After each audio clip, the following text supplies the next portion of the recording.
Johnny, get your gun, get your gun, get your gun. Take it on the run, on the run, on the run. Hear them calling you. Welcome back to Frontline Rejects. Before we get started today, we'd appreciate it if you could help us out by hitting that like and subscribe button and by dropping a comment in the comment section below. And if you'd like to reach out to us directly, send us an email at frontlinerejects@gmail.com. The bullet we're testing today is the 200 grain Federal Terminal Ascent. This is part 2 in our Nosler Accubond and Federal Terminal Ascent matchup. Last time we tested the 200 grain Nosler Accubond.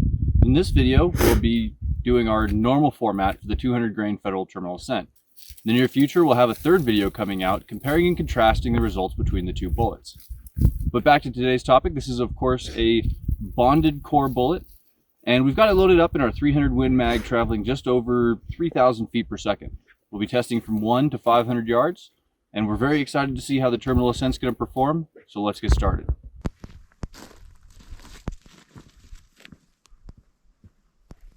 All right, buddy, see if you can, See if I can what? Yep, that's fair. Man, I'm loving the weather we got today. Oh, it's beautiful out.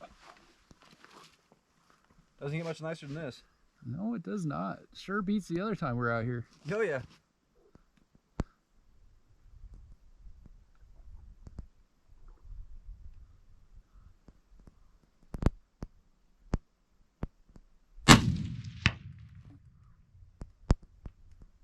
Did I hit it? Good shot, dude. So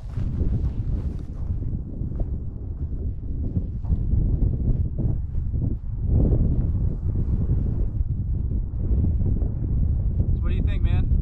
One hit wonder here, one shot and done? I don't even know why I asked. Yeah, so I'd aim like an inch below the orange dot. Okay. Spotter's on. Go ahead and fire when ready.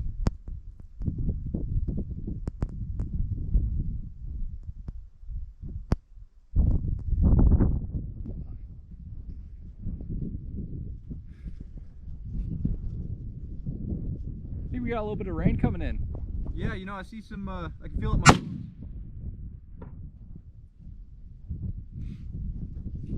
You feel that?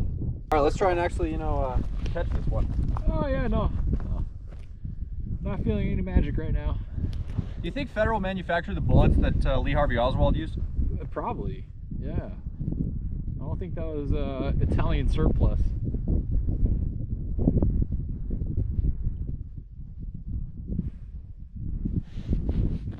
Spotter's on.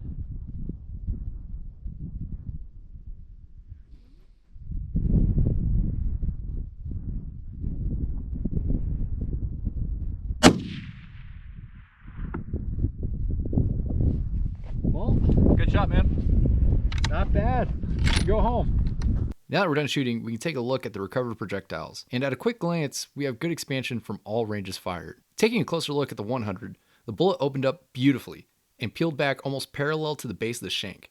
The expansion is even, controlled, and geometrically pleasing to the eye. One quick caveat you'll notice, under the range we have calculated the estimated impact velocities. These numbers were generated using TA's BC and our chronode velocity in JDM ballistic calculator. At 200, this trend continued. The bullet mushroomed fantastically, peeling back on all sides, although ending a bit higher up the shank. At 300, things get a little goofy, but still fantastic expansion. 400 is a little bit more closed in, but very even. The jacket peeled back on all sides with a core clinging to it, an impressive display of the result of bonding has on a bullet. At our final range, 500 yards, the projectile began to open up before, in our opinion, starting to tumble and go sideways. The bullet did expand very well though, peeling back to the top relief groove. Moving on from the images, let's take a look at our graph. At every range fired, the Terminal Ascent exceeded 2 times the original size. This is great performance. And an average expansion of 2.28, we're very happy with the bullet's performance. Weight retention was very consistent, with average weight retention of 89.59, almost 90%, considering the bullet was moving over 3,000 feet per second. As a result, was subject to extreme amount of heat and pressure. This is just one of the many reasons why we love bonded bullets here on the channel. To top it off, both expansion and weight standard deviations were very low. Overall, the Terminal Ascent was an excellent bullet. It hits hard and expands reliably. We also found it to be a very accurate round. Getting on target at each range was a breeze. I think this would be a superb choice for close and long range hunting.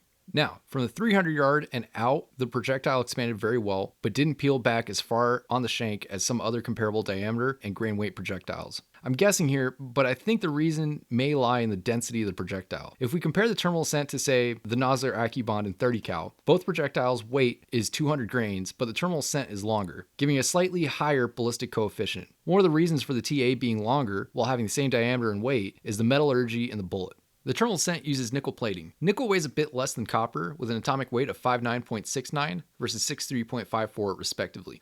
Nickel also has a higher melting and boiling point than copper and is a bit harder. Using less dense metal allows you to fill more space, and in this case may be one of the reasons why the TA is longer than comparable choices. Other factors could include the profile of the bullet and the AccuChannel grooves cut into the shank, which, among other benefits, allow manufacturers to move weight elsewhere. Nickel plating is frequently used to plate cases, resulting in a slicker case, resulting theoretically in more reliable feeding. Federal has been using nickel plating on bullets for decades now, and some other manufacturers have as well. One point of concern using a tougher metal on the outside of a bullet is potentially increased barrel wear, but I doubt Federal would put out a product that damaged barrels. What I'm more interested in is the effect harder metal has in expansion. Theoretically, it'd be harder for nickel to open up than copper, and this becomes more of an issue at longer ranges and lower velocities. Federal designed this bullet from the ground up to be a long-range hunting bullet, and a lot of people have used it very effectively at extended ranges, so I'm not discounting that track record here. At 2, 3, and 500 yards, we lost our bullets after solid center punches on the jugs. What we think happened is that the bullet impacted,